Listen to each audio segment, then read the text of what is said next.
the better part of me. I'm more than a bird, I'm more than a plane, more than some pretty face beside a train. And it's not easy to be me.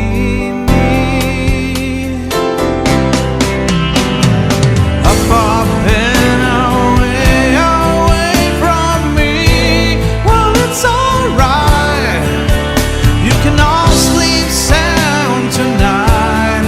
I'm not crazy or anything. Hi y'all, today we're going to talk about loneliness and being single. The longer you stay single, the more you will avoid relationships. It's not because you don't desire love or you don't desire your purpose. It's just a closeness that feels more like pressure. Some of you have been single for so long that you've learned to process your emotions alone. I have. You've learned to solve problems alone. You've learned to get through your darkest and deepest moments alone. Loneliness is a practice over and over until it becomes what's familiar to you, becomes part of your comfort zone. It's really easy to get to a point where there's no anticipation of excitement about love anymore. It's just seen as one big adjustment. Y'all, we gotta learn to trust again. We gotta learn to trust ourselves, and we gotta learn to trust God, and we gotta learn to trust others. We find ourselves where we're at because of our past and our past relationships. It's tough. A lot of us dads out there have no desire to move forward because of our past relationships. You know, it's not easy for dads as much as it is mothers. Moms move out, boom, they go, they got the kids, they got child support, boom, they just, boom, move the next guy right on in. They just not miss a beat. Dads, we're fighting for custody, we're fighting for visitation, we're fighting to be in our kids' life. We're paying lawyers, courts. It's asinine. We're working multiple jobs, not getting to see our kids or are very able to see our kids much because of the multiple jobs. Also the court battles. I mean, it's a financial strain. We fight to be a part of our kids' lives. We fight to be involved and to not be replaced by the flavor of the week or the month. And yet it's a financial strain. It's a financial burden. How can you financially move on to another relationship and not have financial pressures and burdens from the previous relationship? You're still fighting legally and to be a part of your kid's life. I mean, it's real.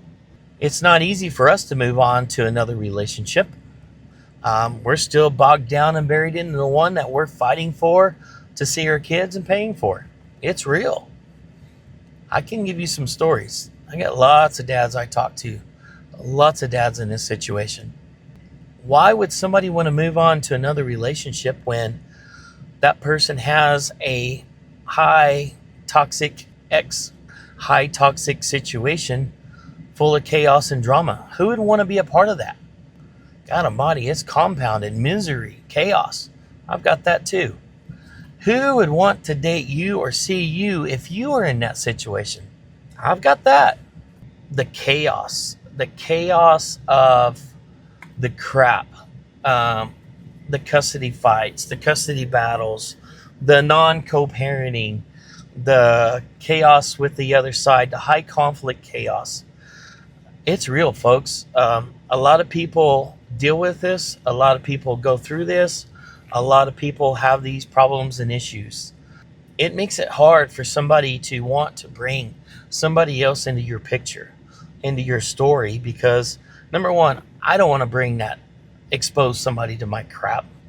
God almighty, it's embarrassing. Secondly is, how are you going to have a chance at a relationship when you have all of this drama and baggage with high conflict crap and non-co-parenting ex?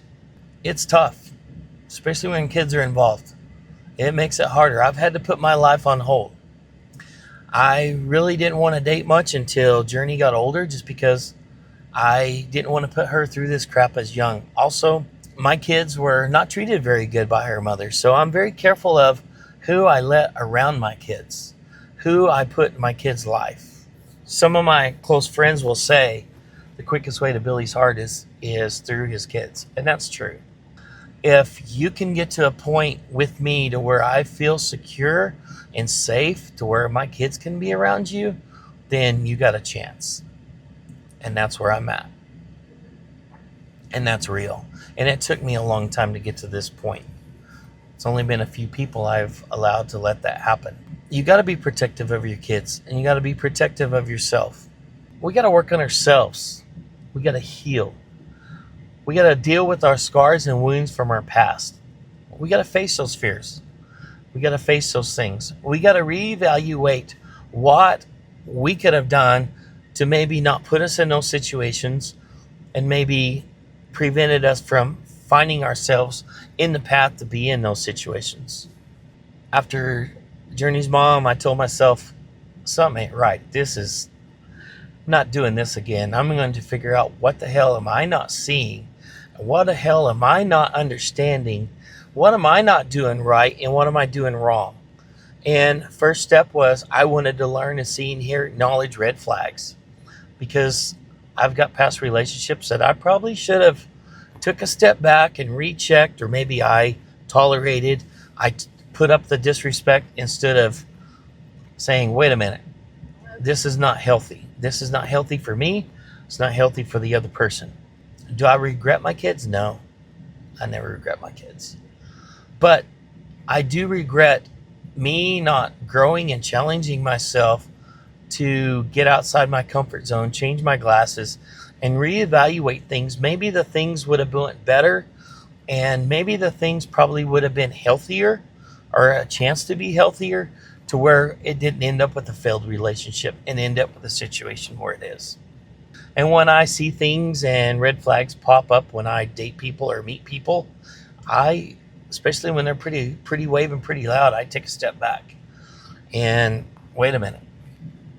For years, my younger years, I didn't do that. I just tried to go around them, try to fix them. And I've done enough of what not to do. Hopefully, in my older years, I'm going to do enough to not revisit those same mistakes. You've got to find peace. You've got to find balance. I've worked on myself a lot through therapy, choice seminars, other self-help situations. I read a lot of books, relationship stuff, you name it. I've been through it multiple times. I've spent most of my adult life fighting for my kids or to be in my kids' lives. And that's no lie. It wasn't a life I planned on. But I desire one day to find my person. I desire to have peace and balance and happiness in a relationship one day. Parents need to move on and have happy, healthy relationships.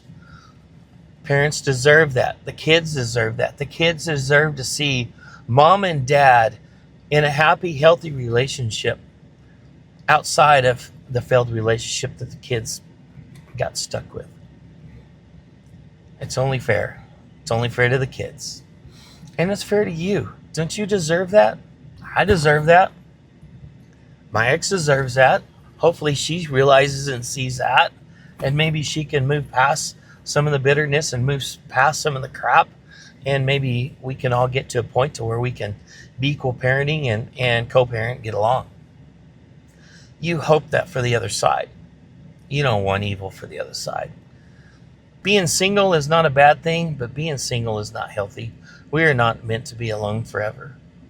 If there's things holding you up, preventing you from moving on with your life, you need to take a look at that. You need to take a step into that department. Open that door and go into that room and reevaluate those things. Reevaluate those hurts, scars, and wounds. I encourage you to do that. Work on that. Get some professional help. You don't need to carry that bondage and baggage around. It affects your physical health. It affects your life and your well-being. It affects your children, and it affects any future relationships. So today, hopefully somebody got something out of it. This is another story from a daddy's story about loneliness and being single. Hopefully we can make a difference today. Have a great one.